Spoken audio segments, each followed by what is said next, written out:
को ये भी बता दीजिए हम भगवान शंकर के ऊपर कौन सा धान्य चढ़ा सकते हैं। देखो धान्य माने होता है, आप लोग शादी के पहले क्या डालती हो? घान। वो घान शब्द नहीं है भैया, ये इन लोगों का परिवर्तित नाम है। उसका मुख्य नाम है आचार्य जी धान्य पूजनम। मुख्य नाम है धान्य पूजन। इन लोगों ने अपने या हटा दिया और धा हटा दिया। भाई अपनी मर्जी है इनका, अपना अलग नियम चलता है, हम लोगों से अलग। तो धान्य पूजन को इन्होंने कहने घान पूजन होएगा, और घान पूजन हटा दिया, कहने घान डाल लो चले भैया। यही तो बोलती हो कि नहीं बता? और लिखा पढ़ी में भैया उसका नाम है धान्य पूजन। बाकायदा सब चीज रख करके छुआई जाती है, चकिया चलाई जाती है, तो सब धीरे धीरे सिस्टम है। अब तो मिक्सी चलाई जाएगी आगे समय में। बोलो शंकर भगवान की, उमापति महादेव की जय हो। महाराज आपने हमको पुष्पों के बारे में तो बताया है, अब आप हमको ये बताइए कि कौन कौन से धान्य भगवान शंकर के ऊपर चढ़ाए जा सकते हैं। धान्य माने अनाज, कौन कौन से भगवान शंकर को चढ़ाए जा सकते हैं। तो 36वें श्लोक में कहते हैं, 36वें श्लोक में कहते तंडुलारोपणे नृपाणाम लक्ष्मी वृद्धि प्रजायते अखंडित विधो विप्र सम्यक भक्त्या शिवोपरि। भगवान शंकर के ऊपर अखंडित चावल चढ़ाना चाहिए। कौन से? जो समूचे हों।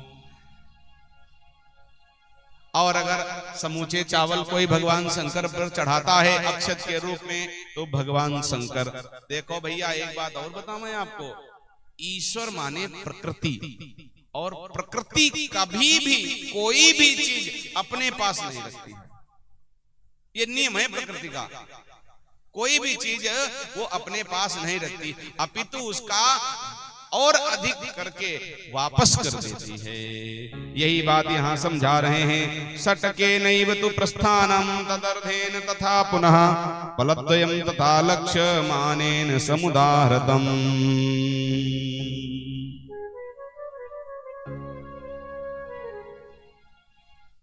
अगर किसी को चावल चढ़ाना है तो उसके लिए यहाँ जुगाड़ बताया जा रहा, उपाय कैसे चावल चढ़ाएं। कह रहे हैं कि पहले भगवान शंकर की शिवलिंग पर अर्घा पर वस्त्र बिछावे और उस पर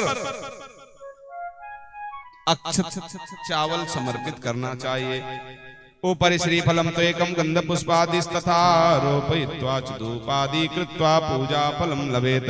उसके बाद गंधाक्षत कर करके भगवान शंकर का पूजन करना चाहिए। भगवान शंकर को तिल भी चढ़ाया जा सकता है। जो तिल से भगवान शंकर की पूजा करते हैं, भगवान शंभु उनके पूर्वजों को आनंदित करते हैं। जिनके मन में ये कामना हो कि हमारे पूर्वज जो हमारे बीच में नहीं रहे हैं वह आनंदित हों, उसके लिए व्यक्ति को भगवान शंकर के ऊपर तिल चढ़ाना चाहिए। और बता रहे हैं जौ भी चढ़ा सकते हैं, यव के द्वारा भी पूजा की जा सकती है। भगवान शंकर की पूजा मूंग से भी की जाती है। मूंग से भगवान शंकर की जो कोई पूजा करता है, भगवान शंकर उसको सुख समृद्धि आदि प्रदान करते हैं।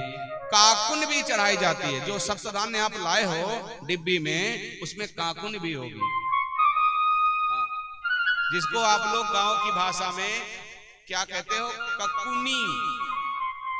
देखिए आपने? नहीं देखिए? कोदो सामा देखा है? नहीं देखा? चलो किसी दिन मंगाए करके व्रत में उसकी खीर खाना, बहुत बढ़िया बनती है, व्रत में खाया जाए। काकुनी भगवान शंकर पर चढ़ानी चाहिए। राई भी, राई माने पीली सरसों, भगवान शंकर को चढ़ाई जा सकती है। और शत्रुओं का समन करने के लिए काली मिर्च भी भगवान शंकर पर चढ़ाई जा सकती है। बेलपत्री के बारे में कह रहे हैं कि अगर बेलपत्री ना मिले और मन में ये रह जाए कि ले हमने बेलपत्र नहीं चढ़ाई है। जैसे क्या होता है कि इधर के महीने में बेलपत्ते पेड़ से टूट टूट करके गिरने लगती हैं, ठीक, तो इस समय अरहर बहुत बढ़िया तैयार होता है। इस समय जब बेलपत्री टूट टूट कर गिरने लगती, बहुत खरी हो जाती हैं, छूने से गिर जाती है, तो उस समय बेलपत्र की जगह पर भगवान शंकर को अरहर की पत्ती चढ़ाई जा सकती है। इसका श्लोक सुन लीजिए। आडकीनां दलश्चैव रंजयित्वा चये शिवं नाना सुकरीहे सा पूजा सर्वफल प्रदा। जो भगवान शंकर जी पर भाई बेलपत्र की अनुपस्थिति में अरहर की पत्ती चढ़ाता है, उस पर भगवान खूब कृपा करते हैं।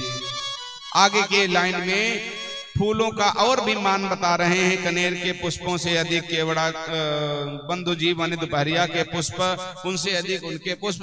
और एक बात, जैसे ये इतनी लंबी कथा है और आप सुन तो रहे हो और समझ में बहुत ही कम आएगी, ठीक, तो इसके लिए नित्य कर्म एक पुस्तक आती है गीता प्रेस गोरखपुर की, नित्य कर्म पूजा प्रकाश, वो ले आओ। उसमें सबसे पीछे वाले पन्ने पर मतलब 2-3 पन्ना छोड़ करके सब देवताओं पर कौन फूल चढ़ाना चाहिए, कौन से नहीं चढ़ाना चाहिए, दुर्गा जी पर, गणेश जी पर, लक्ष्मी नारायण भगवान पर, शंकर जी पर, सब उसमें वर्णित है और उसको बाकायदा प्रेम से पढ़ लीजिए। बोलो शंकर भगवान की जय हो।